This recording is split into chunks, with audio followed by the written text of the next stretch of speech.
An arrowroot glaze is a thickened glaze that's slightly translucent. To make an arrowroot glaze, you need 1 tablespoon or 1 sachet of arrowroot to 180 mils of fruit juice. Depending upon what you're making with your arrowroot glaze, you could use cranberry juice if it's going to go with lots of berries. You could use orange juice if it was going to be with mandarins. You can put this on a summer fruit tart, which is a pastry case with custard or confectioner's custard or creme patisserie as a filling, and fruit on top, and then this used as a glaze across the top. You could use it with a sponge fruit flan, which is a cake that's got a dip in the centre into which you can pile fruit, orange fruit. And you could use then, if it was a mandarin sponge fruit flan, you could use orange juice. So you vary the juice depending upon the fruit and depending upon the purpose. To make an arrowroot glaze, you need to empty the arrowroot into a saucepan.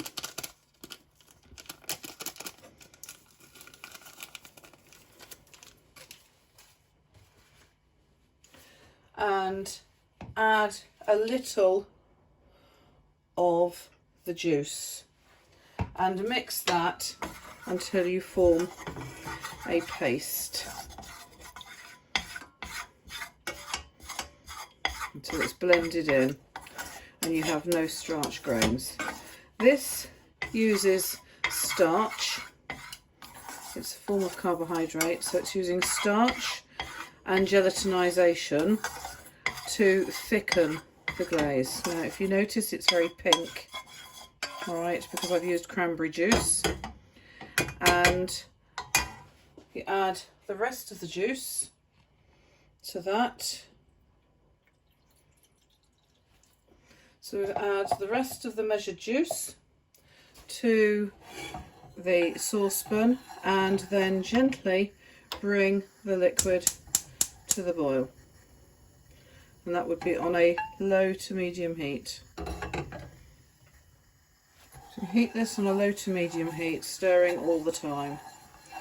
Bring it to the boil very gradually. Now this will thicken using gelatinisation. So you've got the starch of the arrowroot mixed with the fruit juice. The starch grains will absorb moisture. They'll reach a point where they swell and eventually will burst, releasing the starch into the liquid, and then that will thicken your liquid. Now it's important to watch the colour, because I would anticipate, using arrowroot, that it should lose that sort of cloudy pinky colour and become slightly more translucent, so clearer. Now I can feel that starting to thicken, so I'm going to convert to a whisk.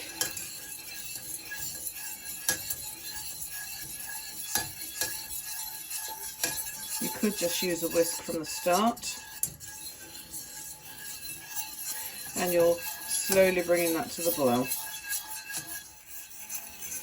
As the liquid starts to thicken, you can see a change in the colour. So it's becoming a much brighter, deeper reddish colour. And that sort of cloudy pink is starting to disappear. Now remembering we need to bring it to the boil. This hasn't quite boiled yet, but it's really starting to thicken. But it's also becoming clear and more jelly-like in its appearance. You can see if I stop stirring, it's starting to boil. I've transferred back to a spoon so that you can see how thick this is getting.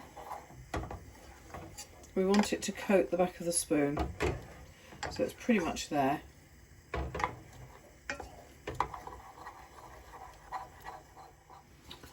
Once it's cleared and thickened, you set that to one side. You can see how it's coating the spoon.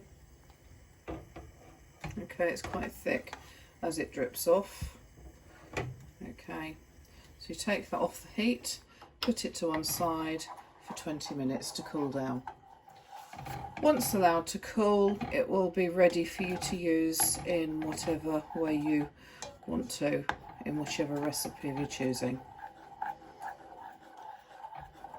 Enjoy making your arrowroot glaze.